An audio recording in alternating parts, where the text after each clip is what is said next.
Before going into this content further, if you're new to this channel, please like, share and subscribe. Hello friends, welcome to this new session on Financial Markets and Services. ഇന്ന് നമ്മൾ മെയിനായിട്ട് deal ചെയ്യാൻ പോകുന്നത് രണ്ട് topics ആണ്. ഒന്ന് significance of financial system, പിന്നെ രണ്ടാമത്തേതെന്ന് പറയുന്നത് functions of A financial system എന്നുള്ളതാണ്. കഴിഞ്ഞ ക്ലാസ്സിൽ നമ്മൾ ഡീൽ ചെയ്തത് എന്തായിരുന്നു? നമ്മൾ ഫിനാൻഷ്യൽ സിസ്റ്റം എന്താണെന്ന് ഡീൽ ചെയ്തു, അതിൻ്റെ വർക്കിംഗ് എങ്ങനെയാണെന്ന് ഡീൽ ചെയ്തു, അതിൻ്റെ ഒപ്പം തന്നെ വളരെ ബ്രീഫായിട്ട് അതിനകത്തുള്ള കോമ്പണൻറ്റ്സ് ഏതൊക്കെയാണെന്ന് നമ്മൾ നോക്കിയിട്ടുണ്ടായിരുന്നു. ഇന്ന് ഈ പറഞ്ഞിട്ടുള്ള ഇപ്പോൾ നമുക്ക് സിഗ്നിഫിക്കൻസിൽ സ്റ്റാർട്ട് ചെയ്യാം. ഓക്കെ, സോ സിഗ്നിഫിക്കൻസ് എന്തുകൊണ്ടാണ്, അല്ലെങ്കിൽ ഒരു കണക്കിന് നമ്മൾ പറയുകയാണെങ്കിൽ വൈ ഇസ് ഇറ്റ് ഇമ്പോർട്ടൻറ്റ്, എന്തുകൊണ്ടാണ് ഫിനാൻഷ്യൽ സിസ്റ്റത്തിൻ്റെ ഒരു നെസസിറ്റി എന്ന് ചോദിച്ചു കഴിഞ്ഞാൽ നമുക്കൊരു ഉത്തരം വേണ്ട. ഒരു സെറ്റ് ഓഫ് റോൾസ് പ്ലേ ചെയ്യുന്നുണ്ട്. അപ്പോൾ അത് necessity it derives from the fact that it is absolutely necessary for the country to exist. ഒരു നേഷന് എക്സിസ്റ്റ് ചെയ്യണമെങ്കിൽ അതിൻ്റേതായ ഒരു നല്ല രീതിയിലുള്ളൊരു ഫിനാൻഷ്യൽ സിസ്റ്റം ഇല്ലെങ്കിൽ പലപ്പോഴും സംഭവിക്കുന്നത് എന്താണെന്ന് വെച്ച് കഴിഞ്ഞാൽ കെയോസ് ഉണ്ടാവുക എന്ന് വെച്ച് കഴിഞ്ഞാൽ ട്രാൻസാക്ഷൻസ് ചെയ്യാനും ഇപ്പം ബാർട്ടർ സിസ്റ്റം പോലത്തെ സിസ്റ്റം സക്സസ്ഫുൾ അത് ഇവോൾവ് ആവാനായിട്ടുള്ള കാരണം ഇത് തന്നെയാണ്. കാരണം barter is not an efficient means of trade.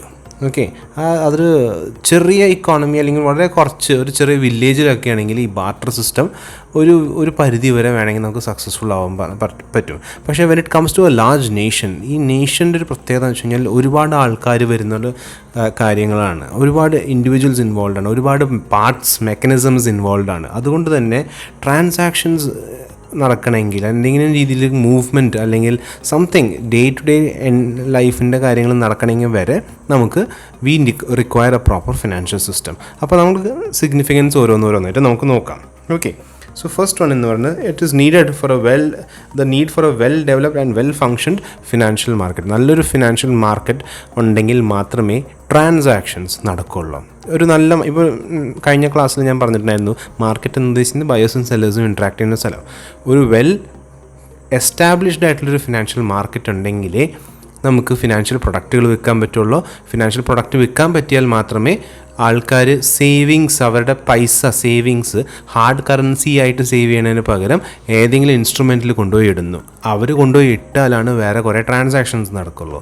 So it's എന്താ പറയുക, നമ്മൾ ഈ ഒരു ഡോമിനോസ് പോലെയാണ്, ഒന്ന് കഴിഞ്ഞാൽ ഒന്ന്, അങ്ങനെ ഒരു ചെയിൻ എഫക്റ്റ് എന്ന് പറയില്ലേ, അങ്ങനത്തെ ഒരു സംഭവമാണ് ഈ പറഞ്ഞിട്ടുള്ള ഫിനാൻഷ്യൽ സിസ്റ്റം വർക്ക് ചെയ്യുന്നത് തന്നെ. സോ അത് സക്സസ്ഫുൾ ആയിട്ട് റൺ ചെയ്യണമെങ്കിൽ ഒരു വെൽ എസ്റ്റാബ്ലിഷ്ഡ് ആയിട്ടൊരു ഫിനാൻഷ്യൽ മാർക്കറ്റ് ഉണ്ടാവണം.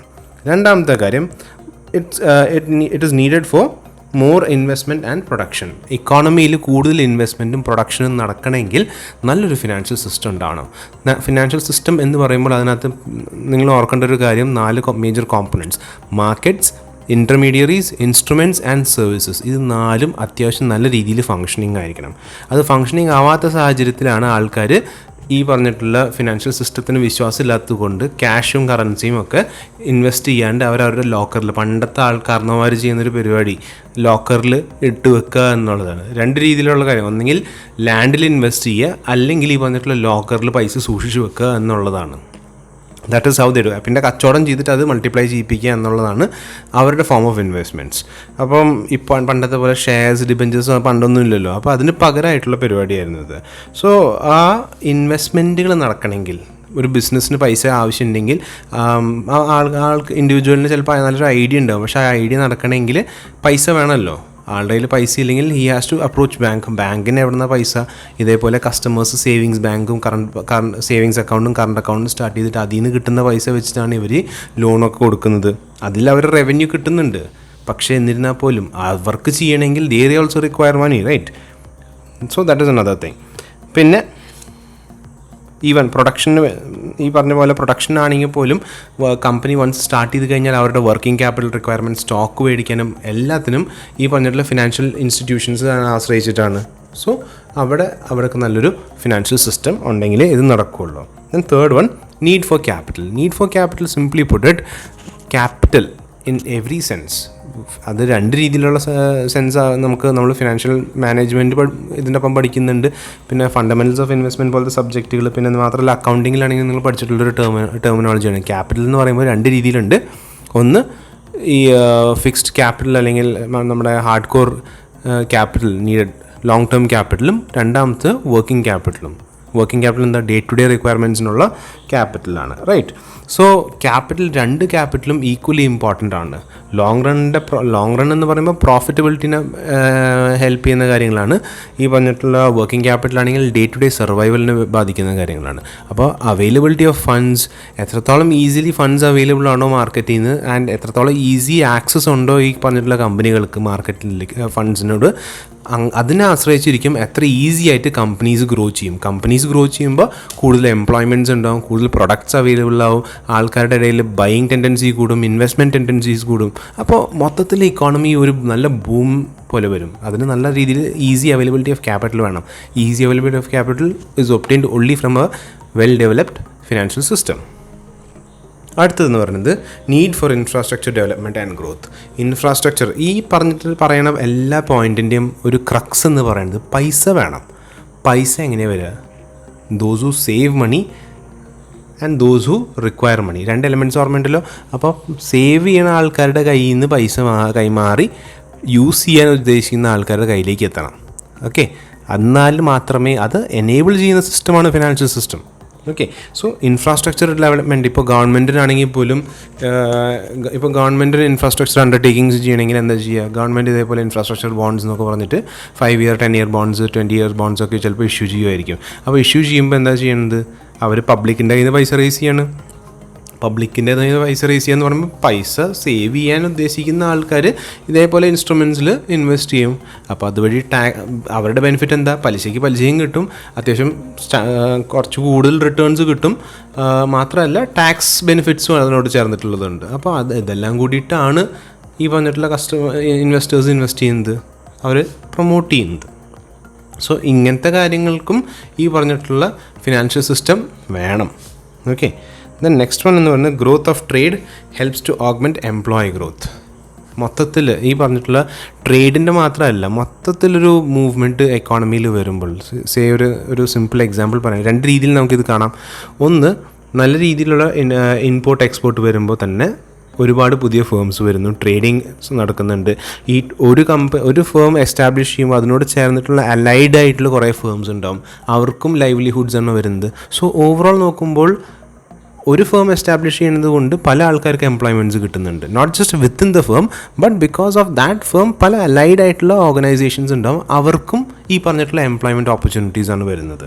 Okay, then financial system ensures balanced growth in sector wise ആയിട്ടുള്ള ബാലൻസ് ആണെങ്കിലും റീജൻ വൈസ് ആയിട്ടുള്ള ബാലൻസ് ആണെങ്കിലും എല്ലാത്തിലും ഈ ഒരു ഫിനാൻഷ്യൽ സിസ്റ്റം വഴി നമുക്കത് എൻഷുർ ചെയ്യാം. ഒരു പരിധി വരെ നമുക്ക് അത് എൻഷുർ ചെയ്യാൻ പറ്റും. Not entirely, it's difficult. കാരണം ഇപ്പോൾ നോക്കുകയാണെങ്കിൽ തന്നെ സിറ്റീസ്, നമ്മുടെ തന്നെ കാര്യം എടുക്കുകയാണെങ്കിൽ സിറ്റീസിൽ അർബനും റൂറൽ ഏരിയസും തമ്മിലുള്ള ഡെവലപ്മെൻറ്റ് വ്യത്യാസം it is plainly evident.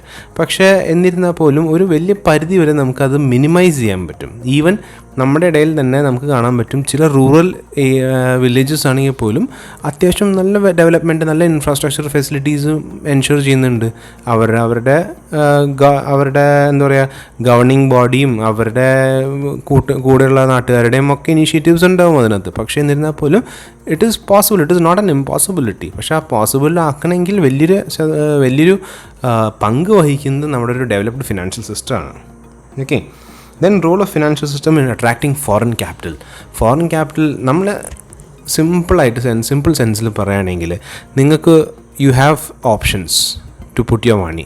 Okay, നമ്മൾ സാധാരണ കോമൺ സെൻസിൻ്റെ കേസ് ആണെങ്കിൽ എവിടെയാണ് ഇൻവെസ്റ്റ് ചെയ്യുക?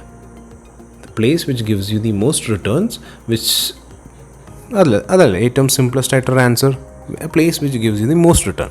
അതിനോടൊപ്പം ചിന്തിക്കേണ്ട കുറച്ച് കാര്യങ്ങളുണ്ട്. ഇറ്റ്സ് നോട്ട് ജസ്റ്റ് റിട്ടേൺസിൻ്റെ ഒപ്പം safety, ease of putting money and withdrawing money, അങ്ങനത്തെ കുറേ എലമെൻറ്റുകൾ വരുന്നുണ്ട് ഈ ആൾക്കാർ പൈസ ഇടാനായിട്ട്.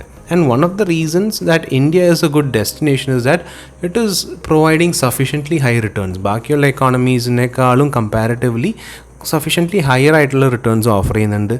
പിന്നെ അതിനോട് ചേർന്നിട്ടുള്ള ഇൻഫ്രാസ്ട്രക്ചർ ഫെസിലിറ്റീസ് പ്രൊവൈഡ് ചെയ്യുന്നുണ്ട്. ദെൻ ബിസിനസ് എൻവയൺമെൻറ്റ് ചേഞ്ച് ആവുന്നുണ്ട്. It is becoming more welcoming to foreign entities. അപ്പോൾ മൊത്തത്തിൽ ആൾക്കാർ ഈ പറഞ്ഞിട്ടുള്ള കൺട്രിയിലേക്ക് ദേ ഫീൽ ഇൻവൈറ്റഡ്. ഓക്കെ, അപ്പം ഫോറിൻ ക്യാപിറ്റൽ എന്ത് സംഭവിക്കുന്നു? ഇതിലേക്ക് ഒഴുകി വരുന്നു. ഇപ്പോൾ കഴിഞ്ഞ കുറേ നാളായിട്ട് മോദി സർക്കാരിൻ്റെ ഒരു I am not promoting any politics, okay, but പറയാണ്, നമ്മൾ കളിയാക്കി പറയുന്നുണ്ട്, മോദി അവർ prime minister is not present in India എന്ന് പറഞ്ഞിട്ട് കുറേ കളിയാക്കുന്നുണ്ട്. പക്ഷേ എന്നിരുന്നാൽ പോലും what we sometimes fail to understand is that it is actually necessary to gather as much as funds possible. പരമാവധി വലിയ കമ്പനീസിനെ കൊണ്ട് ഇവിടെ നാട്ടിൽ വന്ന് ഇൻവെസ്റ്റ് ചെയ്യിപ്പിക്കുക എന്നുള്ളത് ഫോറിൻ ഇൻവെസ്റ്റ്മെൻറ്റ്സ് വരുത്തുന്നത് വളരെ ഇമ്പോർട്ടൻ്റ് ആയിട്ടുള്ളൊരു കാര്യം. ഇക്കോണമി വെച്ച് സംബന്ധിച്ചോളം ഇക്കോണമിയിൽ പുതിയ ഫേംസ് ഇവിടെ വന്ന് ഇൻവെസ്റ്റ് ചെയ്യുമ്പോൾ കുറേ ആൾക്കാർക്ക് ജോലി കിട്ടും. കുറേ ആൾക്കാർക്ക് ജോലി കിട്ടുമ്പോൾ അവരെ ആശ്രയിച്ച് അവരെ ഇപ്പം ഇറ്റ്സ് എന്താ പറയുക, ട്രിക്കിൾ ഡൗൺ എക്കണോമിക്സ് എന്ന് പറയും. അത് എത്രത്തോളം സക്സസ്ഫുൾ ആണെന്നുള്ളത് it's a whole different debate. പക്ഷേ എന്നിരുന്നാൽ പോലും ഈ പറഞ്ഞിട്ടുള്ള അവർ കാരണം ഈ പച്ചക്കറിക്കാരനും പാൽക്കാരനും അവർക്കൊക്കെ ഇതിൻ്റെ ബെനിഫിറ്റ് കിട്ടുന്നുണ്ട്. ഒരാൾക്ക് നെയ്ബർഹുഡിൽ ഒരാൾക്ക് അഡീഷണൽ ഒരു ഫാമിലിക്ക് ജോലി കിട്ടി കഴിഞ്ഞാൽ അപ്പോൾ നാച്ചുറലി അവിടെ സ്പെൻഡിങ് ഹാബിറ്റ്സ് മാറും. സ്പെൻഡിങ് ഹാബിറ്റ്സ് അവരുടെ മാറുമ്പോൾ നാച്ചുറലി അത് കാരണം ബെനിഫിറ്റ് ചെയ്യുന്ന ഒരുപാട് ആൾക്കാരുണ്ട്. So it's kind of like a whole എന്താ പറയുക, ഒരു വല്ലാത്തൊരു നെറ്റ്വർക്ക് ബേസ്ഡ് ആയിട്ട് അങ്ങനെ കത്തിപ്പോണ സാധനമാണ്. Okay, in a positive way. Okay, so role of financial system in attracting foreign capital is very extremely important. കാരണം എഫക്റ്റീവ് ആയിട്ട് നല്ലപോലെ വർക്കിംഗ് ആയിട്ടുള്ള ഫിനാൻഷ്യൽ സിസ്റ്റം ഉണ്ടെങ്കിൽ മാത്രമേ ആൾക്കാർ വന്ന് ഇൻവെസ്റ്റ് ചെയ്യുള്ളൂ. ദെൻ നെക്സ്റ്റ് വൺ എന്ന് പറയുന്നത് helps balanced regional development. Balanced ആയിട്ടുള്ള റീജിയണൽ ഡെവലപ്മെൻറ്റ് സംഭവിക്കുന്നു. റൂറൽ അർബൻ തമ്മിലുള്ള ആ ക്ലാസിഫിക്കേഷൻ നേരത്തെ പറഞ്ഞ നമ്മളൊരു പോയിൻ്റ് ഉണ്ട്, ബാലൻസ് ഗ്രോത്തിൻ്റെ കാര്യം പറഞ്ഞിട്ടുണ്ടായിരുന്നു. ആ balance growth was more or less sectoral ആയിട്ടുള്ളൊരു പോയിൻ്റ് ഓഫ് വ്യൂവിലാണ്. ഇവിടെ നമ്മൾ കുറച്ചുകൂടി റീജിയണൽ രീതിയിലാണ് പറയുന്നത്, റൂറൽ അർബൻ ഡിഫറൻസസ് ഗ്യാപ്സ് കുറയ്ക്കാനായിട്ട്. ഓക്കെ, ദെൻ നെക്സ്റ്റ് വൺ എന്ന് പറയുന്നത് financial system helps in uniform interest rate, setting of uniform interest rate. Financial സിസ്റ്റത്തിൻ്റെ ഒരു വലിയൊരു ഇമ്പോർട്ടൻസ് എന്ന് വെച്ച് കഴിഞ്ഞാൽ ഇൻഫർമേഷൻ നല്ല രീതിയിൽ ഡിസെമിനേറ്റ് ചെയ്യും. ഓക്കെ, ഒരു അത്യാവശ്യം ഡെവലപ്ഡ് ഫിനാൻഷ്യൽ സിസ്റ്റം ആണെങ്കിൽ ഇൻഫർമേഷൻ ഗെറ്റ്സ് ഡിസെമിനേറ്റഡ് അല്ലെങ്കിൽ സ്പ്രെഡ് വെരി ഈസിലി. അതുകൊണ്ട് തന്നെ ഒരാൾക്ക് വേറെ സ്ഥലത്ത് നിന്ന് സെപ്പറേറ്റഡ് അഡ്വാൻറ്റേജ് എടുക്കാൻ ഉള്ള ചാൻസസ് നമ്മൾ പരമാവധി ഇല്ലാണ്ടാക്കും. ഓക്കെ, ഈ വന്നിട്ടുള്ള ഇൻഫർമേഷൻ സ്പ്രെഡ് കാരണം ഇത് അങ്ങനത്തെ ഒരു ഓപ്ഷൻ ഇല്ലാണ്ടാവും. അപ്പോൾ ദ ബെനിഫിറ്റ് ഇസ് ദാറ്റ് മൊത്തത്തിൽ എല്ലായിടത്തും ഒരു ഈവൻ റേറ്റ് മെയിൻറ്റെയിൻ ആവാൻ തന്നെ because of market forces in play ഈ പറഞ്ഞിട്ടുള്ള ഒരാൾക്ക് സ്പെസിഫിക് അഡ്വാൻറ്റേജ് കിട്ടാനുള്ള ചാൻസസ് ബുദ്ധിമുട്ടാണ്. Then it helps to attract foreign capital. അത് I think somehow it came up again. Okay, then helps in the physical discipline and control of ഇക്കോണമീനെ controlling by ഗവൺമെൻറ്റിൻ്റെ point of വ്യൂവിലാണെങ്കിലും government policies വഴി control ചെയ്യാനും ഒരു sense of discipline in terms of investing, not just for the private sector but public sector വഴിയും ഇൻവെസ്റ്റ്മെൻറ്റ്സും കാര്യങ്ങളൊക്കെ മുറക്കി നടക്കാനായിട്ട് ഈ പറഞ്ഞിട്ടുള്ള ഫിനാൻഷ്യൽ സിസ്റ്റം, ഒരു sound financial system is absolutely necessary. Okay, so ഇത്രയും 11 പോയിൻറ്റ്സ് ആണ് നമ്മൾ മെയിനായിട്ട് സിഗ്നിഫിക്കൻസ് എന്ന രീതിയിൽ പറയാൻ പറ്റുന്നത്. ഓക്കെ, നെക്സ്റ്റ് വൺ എന്ന് പറയുന്നത് നമുക്ക് functions of A financial system നോക്കാം. ഈ ഫങ്ഷൻസ് ഓഫ് ഫിനാൻഷ്യൽ സിസ്റ്റം എന്ന് പറയുന്നത് മേജറായിട്ട് 5 ഫങ്ഷൻസ് ആണ് ഒരു ഫിനാൻഷ്യൽ സിസ്റ്റം പ്രൊവൈഡ് ചെയ്യുന്നത്. ഒന്നാമത്തെ കേസ് സേവിങ്സ് ഫങ്ഷൻ എന്താ, സേവ് ചെയ്യാനായിട്ട് പ്രേരിപ്പിക്കുക എന്നുള്ളതാണ്. ഒരു നല്ല well developed financial system tries to convince അല്ലെങ്കിൽ ടെംപ്റ്റ് അല്ലെങ്കിൽ another way of say kind of puts some form of എന്താ പറയുക ഒരു mental pressure on the investors അല്ലെങ്കിൽ not on the investors, on the savers. പൈസ അധികമുള്ള സർപ്ലസ് ഉള്ള ആൾക്കാരുടെ മനസ്സിലൊരു ചെറിയൊരു പുഷ് കൊടുക്കുന്നുണ്ട്. എന്തിനു വേണ്ടിയിട്ട്? സേവ് ചെയ്യാൻ വേണ്ടിയിട്ട്. ഓക്കെ, പൈസ സേവ് ചെയ്യാൻ വേണ്ടിയിട്ട് ഈ പറഞ്ഞിട്ടുള്ള നല്ല കാരണം ഫിനാൻഷ്യൽ സിസ്റ്റം ഡെവലപ്ഡ് ആണെങ്കിൽ അത്യാവശ്യം നല്ല ഈസി ആക്സസ് ഉണ്ടെങ്കിൽ ഈ പറഞ്ഞിട്ടുള്ള ആൾക്കാർക്ക് സേവ് ചെയ്യുന്ന ആൾക്കാർക്ക് പൈസ എവിടെയെങ്കിലും പെട്ടെന്ന് കൊണ്ടുപോയിടാനായിട്ടുള്ള സൗകര്യം ഉണ്ടെങ്കിൽ they will definitely do that rather than simply lying in bank getting ഒരു maximum of 4%, anywhere between 0 to 4% interest rate. If there is an opportunity to get 7 or 8 or 10 or 15 or 20 or 50% or 100% rate of return, അതല്ലേ നല്ലത് rather than a mere measly 0 to 4% എന്നുള്ള രീതിയിൽ വരുമ്പോൾ. So our savings function is the one thing, providing the necessary infrastructure and opportunities to save money.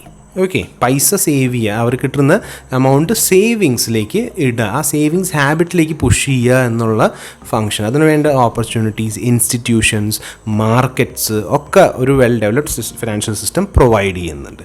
രണ്ടാമത്തെന്ന് പറഞ്ഞാൽ liquidity ഫങ്ഷനാണ്. Liquidity എന്ന് പറയുമ്പോൾ എന്താണ്, നമുക്ക് പൈസ പെട്ടെന്ന് നമ്മുടെ കയ്യിലേക്ക് വരിക, ക്യാഷ് ഏതെങ്കിലും ഇൻസ്ട്രുമെൻറ്റിൽ കിടക്കുകയാണെങ്കിൽ അത് പെട്ടെന്ന് കൺവേർട്ട് ചെയ്ത് നമുക്ക് ക്യാഷായിട്ട്, convertibility of certain instruments into cash, അല്ലെങ്കിൽ ഈസി അവൈലബിലിറ്റി ഓഫ് ക്യാഷ് എന്നാണ് ഉദ്ദേശിക്കുന്നത് ലിക്വിഡിറ്റിയിൽ. നൗ ലിക്വിഡിറ്റി ഫംഗ്ഷൻ എന്ന് ഉദ്ദേശിക്കുന്നത് സെക്യൂരിറ്റീസിനെ, അത് എന്ത് തരം സെക്യൂരിറ്റീസ് ആയിക്കോട്ടെ, നമുക്ക് പെട്ടെന്ന് വലിയ ലോസ് ഓഫ് വാല്യൂ ഇല്ലാണ്ട് നമുക്ക് പൈസ പെട്ടെന്ന് എടുക്കാൻ പറ്റുന്ന ഒരു ഫങ്ഷൻ, അതാണ് ഈ ഫിനാൻഷ്യൽ സിസ്റ്റം പ്രൊവൈഡ് ചെയ്യുന്നത്. സേ ഒരു എക്സാമ്പിൾ പറയുകയാണെങ്കിൽ, if I have may be എനിക്ക് I've put in certain amount of money, maybe 1 lakh rupees in treasury bills. Okay, treasury ബിൽസിന് ഞാൻ ഇട്ടെന്ന് വെച്ചോ, എനിക്കിപ്പോൾ പെട്ടെന്ന് പൈസയ്ക്ക് അത്യാവശ്യം വന്നു കഴിഞ്ഞാൽ അവിടെ മണി മാർക്കറ്റിൽ വഴി എനിക്ക് ഈ പറഞ്ഞ സാധനം സെല് ചെയ്തിട്ട് എനിക്ക് I can actually get the money. Okay, എനിക്ക് ആവശ്യമുള്ള പൈസ വലിയ ലോസ് ഇല്ലാണ്ട്, ലോസ് ഓഫ് വാല്യൂ ഇല്ലാണ്ട് എനിക്ക് പൈസ തിരിച്ചെടുക്കാൻ പറ്റും. Okay, and I can use it for my emergencies. That is the liquidity function. ഒരു ചെറിയ എക്സാമ്പിൾ പറഞ്ഞതാണ്. നെക്സ്റ്റ് വൺ എന്ന് പറയുന്നത് പേയ്മെൻറ്റ് ഫംഗ്ഷൻ. പേയ്മെൻറ്റ് ഫംഗ്ഷൻ എന്ന് വെച്ച് കഴിഞ്ഞാൽ പൈസ പേഴ്സൺ എയിൽ നിന്ന് പേഴ്സൺ ബിയിലേക്ക് ട്രാൻസ്ഫർ ചെയ്യാനായിട്ട് അല്ലെങ്കിൽ മൂവ് ചെയ്യാനായിട്ട് ഉള്ള ഫെസിലിറ്റി. നമുക്കിപ്പോൾ ഇഷ്ടം പോലെ ടെക്നീക്സ് ഉണ്ട്. നെഫ്റ്റ്, NEFT, RTGS, IMPS, ഇപ്പം ഭീം ആപ്പിന് വഴി പല ആപ്സ് ഉണ്ട്. ഗൂഗിൾ പേ, എന്താ പറയുക, ഫോൺ പേ, എല്ലാത്തിനും പേ വെച്ചിട്ട് ഇഷ്ടം പോലെ മെത്തേഡ്സ് ഉണ്ട്. ഓക്കെ, ഇഷ്ടം പോലെ മെത്തേഡ്സ് ഉണ്ട് where we can transfer money. Okay, now ഇപ്പോൾ ഇൻ്റർനാഷണൽ ചെയ്യണമെങ്കിൽ സ്വിഫ്റ്റ് ട്രാൻസ്ഫർ ഉണ്ട്. So there easy and number of ways to transfer money. ഇപ്പോൾ പൈസ ഇപ്പോൾ ചെക്ക് വഴി ട്രാൻസ്ഫർ ചെയ്യാം, ക്യാഷ് വിഡ്രോ ചെയ്തിട്ട് അങ്ങോട്ട് അപ്പുറത്തേക്ക് ഡെപ്പോസിറ്റ് അതും ചെയ്യാൻ പറ്റും. എല്ലാത്തിനും ഓരോ ഓപ്ഷൻസ് ഉണ്ട്. സോ ദാറ്റ് പേയ്മെൻറ്റ് ഫംഗ്ഷൻ, അത് ഇങ്ങനൊരു പേയ്മെൻറ്റ് ഫംഗ്ഷൻ ഉള്ളത് കൊണ്ടാണ് പലപ്പോഴും ബിസിനസ്സുകൾ ഇപ്പോൾ ഭയങ്കരമായിട്ട് ത്രൈവ് ചെയ്യുന്നത്. ഇപ്പോൾ ചെറുകിട ഷോപ്സിലേക്ക് ചില്ലറയും കൊണ്ട് പോകേണ്ട, അല്ലെങ്കിൽ ക്യാഷ് ക്യാരി ചെയ്യേണ്ട ഒരു ടെൻഷനില്ല. കാരണം എന്താ, ബാർകോഡ് ഉണ്ടെങ്കിൽ അതിലേക്ക് ഡയറക്റ്റ് അക്കൗണ്ടിലേക്കാണ്. പിന്നെ ഈ പറഞ്ഞിട്ടുള്ള ഷോപ്പ് കീപ്പർ എല്ലാ ദിവസവും ഈ ചില്ലറ പൈസ പിടിച്ച്, അല്ലെങ്കിൽ ഈ പറഞ്ഞിട്ടുള്ള പൈസ എണ്ണി തിട്ടപ്പെടുത്തി അത് ശരിയാക്കി ടാലി ചെയ്ത് അക്കൗണ്ടിൽ കൊണ്ടുപോയി ഇടുക. പിറ്റേ ദിവസം നീ ഇവിടെ നിൽക്കടാ, ഒരാളെ പിടിച്ച് നിർത്തി ബുദ്ധിമുട്ടി കഷ്ടപ്പെട്ട് ബാങ്കിൽ കൊണ്ടുപോയി ഇടുന്ന പരിപാടി അതൊന്നും വേണ്ട. ആ പേയ്മെൻറ്റ് ഫംഗ്ഷൻ ഉണ്ടല്ലോ already. So then there is not hassle in that. അപ്പോൾ that is the third function. Fourth function എന്ന് പറഞ്ഞാൽ റിസ്ക് ഫംഗ്ഷൻ. റിസ്ക് ഫംഗ്ഷൻ എന്ന് പറയുന്നത് giving the opportunity to minimise risk. ആൾക്കാർ എങ്ങനെയൊക്കെയാണ് റിസ്ക് മിനിമൈസ് ചെയ്യുന്നത്? ഇൻഷുറൻസ് എടുത്തിട്ടുണ്ട്, right? There is a risk of death. ആ ഡെത്ത് വഴി there is a very high risk that my family will lose its income. അതിന് ഞാൻ എന്ത് ചെയ്യുന്നത്? ഞാനൊരു ഇൻഷുറൻസ് എടുക്കുന്നുണ്ട്. ഹെൽത്ത് ഇൻഷുറൻസ് എന്തിനു വേണ്ടിയിട്ടാണ്? ഇഫ് യു ഫോൾ സിക്ക്, നമ്മുടെ എൻറ്റയർ സേവിങ്സ് വൈപ്പ് ഔട്ട് ആവാണ്ടിരിക്കാനായിട്ട് നമ്മൾ ഹെൽത്ത് ഇൻഷുറൻസ് എടുക്കുന്നത്, റൈറ്റ്? അതല്ലാണ്ട് ഇപ്പം ഒരു കമ്പനിയുടെ പോയിന്റ് ഓഫ് വ്യൂവിൽ കമ്പനി എന്തിനാണ് ഫയർ ഇൻഷുറൻസ് എടുക്കുന്നത്? അവരുടെ ഗോഡൗൺ എങ്ങാനും കത്തിപ്പോയി കഴിഞ്ഞാൽ അതിനകത്തുള്ള സ്റ്റോക്ക് സേവ് ആവാനായിട്ട്, അല്ലെങ്കിൽ സ്റ്റോക്കും മെഷീനറീസ് എന്തെങ്കിലും ഉണ്ടെങ്കിൽ അതൊക്കെ പ്രൊട്ടക്റ്റഡ് ആവാൻ വേണ്ടിയിട്ട്, റൈറ്റ്? ദാറ്റ് ഈസ് എന്താ പറയുക, ഈ പറഞ്ഞിട്ടുള്ള ഇൻഷുറൻസ് റിസ്ക്. പിന്നെ നമ്മൾ കച്ചവടക്കാർ ചെയ്യുന്നത്, അവർ ഈ പറഞ്ഞിട്ടുള്ള ഡെറിവേറ്റീവ് ഇൻസ്ട്രുമെൻറ്റ്സ് യൂസ് ചെയ്യുന്നത്, ഫ്യൂച്ചേഴ്സ്, ഓപ്ഷൻസ്, ഇതൊക്കെ യൂസ് ചെയ്യുന്നതിന് അവരുടെ റിസ്ക് ഹെഡ്ജ് ചെയ്യാൻ വേണ്ടിയിട്ടാണ്. ഓക്കെ, സോ അങ്ങനത്തെ ഓപ്പർച്യൂണിറ്റീസ് കൊടുക്കുന്നത് എന്തോ ഉള്ളതുകൊണ്ടാണ് ഫിനാൻഷ്യൽ സിസ്റ്റം വർക്കിംഗ് ആണ്. അതിനകത്ത് ഒരു നല്ല മാർക്കറ്റ് ഉണ്ട്, നല്ല ഇൻ്റർമീഡിയറീസ് ഉണ്ട്, നല്ല ഇൻസ്ട്രുമെൻറ്റ്സ് ഉണ്ടെങ്കിൽ ഈ പറഞ്ഞിട്ടുള്ള റിസ്ക് നമുക്ക് ഒരു വലിയ പരിധി വരെ മിറ്റിഗേറ്റ് ചെയ്യാൻ പറ്റും. സോ റിസ്ക് മാനേജ് ചെയ്യുന്നൊരു ഫംഗ്ഷൻ കൂടി ഈ പറഞ്ഞിട്ടുള്ള ഫിനാൻഷ്യൽ സിസ്റ്റത്തിനുണ്ട്. Then last one, policy function. Policy function എന്ന് ഉദ്ദേശിക്കുന്നത് ഗവൺമെൻറ്റിന് അവരുടെ പോളിസീസ് എനാക്ട് ചെയ്യാനായിട്ട്, സാധാരണഗതിയിൽ ഗവൺമെൻറ് അല്ലെങ്കിൽ RBI ഇൻ്റർഫിയർ ചെയ്യുന്നത് മോണിറ്ററി പോളിസീസും ഫിസിക്കൽ പോളിസീസും വഴിയാണ്. ഓക്കെ, മോണിറ്ററി പോളിസീസ് എന്ന് ഉദ്ദേശിക്കുന്നത് മണി സപ്ലൈ കൺട്രോൾ ചെയ്തിട്ടുള്ള പരിപാടി. ഈ ഫിസിക്കൽ പോളിസീസ് എന്ന് വെച്ചാൽ റൂൾസ്, റെഗുലേഷൻസ്, അങ്ങനത്തെ കുറച്ച് സാധനങ്ങൾ ട്വിസ്റ്റ് ചെയ്തിട്ട് ചെയ്യുന്ന പരിപാടി. ക്ലിയർ? സോ അത് എനാക്ട് ചെയ്യാനായിട്ട് അല്ലെങ്കിൽ എൻഫോഴ്സ് ചെയ്യാനായിട്ട് നമുക്കൊരു നല്ല ഫിനാൻഷ്യൽ സിസ്റ്റം ഉണ്ടെങ്കിലേ പറ്റുള്ളൂ. പ്രോപ്പറായിട്ടൊരു ഫിനാൻഷ്യൽ സിസ്റ്റം ഇല്ലെങ്കിൽ ഈ പറഞ്ഞിട്ടുള്ള RBI എങ്ങനെയൊക്കെ തലകുത്തി നിന്നിട്ടും ഗവൺമെൻറ്റിന് ഇപ്പോൾ ജനങ്ങളത് ഒന്നും ബാധിക്കില്ല. കാരണം എന്താ, if there is no proper financial system, ഈ പറഞ്ഞിട്ടുള്ള ജനങ്ങൾക്കൊന്നും വരാൻ പോകണില്ല. സോ RBI അവിടെ കിടന്ന് ചാടിക്കളിച്ച് ഒരു കാര്യം ഉണ്ടാകാൻ പോകണില്ല. മനസ്സിലായോ? അതങ്ങനെ ഒരു ഫിനാൻഷ്യൽ സിസ്റ്റം ഡെവലപ്ഡ് ആയതുകൊണ്ടാണ് ഇപ്പോൾ RBI എന്തെങ്കിലും ഒരു ഇൻട്രസ്റ്റ് റേറ്റുകൾ അങ്ങനെ ഫ്ലക്ച്വേറ്റ് ചെയ്യുമ്പോൾ നമുക്കത് എഫക്റ്റ് ചെയ്യുന്നത്. RBI CRR SLR വെച്ച് കളിക്കുക, അല്ലെങ്കിൽ റെപ്പോ റിവേഴ്സ് റെപ്പോ വെച്ച് കളിക്കുമ്പോൾ നമ്മുടെ ഇവിടുത്തെ ഹോം ലോണിനും ബാക്കിയുള്ള എന്താ പറയുക ലോണുകൾക്കൊക്കെ either it becomes expensive or it becomes cheap. Why? Because it affects it. മനസ്സിലായോ? അപ്പോൾ ആ പോളിസി ഫങ്ഷനും കൂടി അതിനകത്ത് വരുന്നുണ്ട്. So hope you are clear in these 2 major topics. ഒന്ന് സിഗ്നിഫിക്കൻസ് നമ്മൾ ഡീൽ ചെയ്തു, രണ്ടാമത് functions of financial system. Functions എന്ന് പറയുമ്പോൾ savings function, liquidity function, payment function, risk function, policy function. So hope you are clear in these 2 topics. Now, in case of any doubts, feel free to message me on my WhatsApp or leave a comment down below the video. I'll get back to you as soon as possible. So till then, stay safe and have a nice day. Okay, thank you.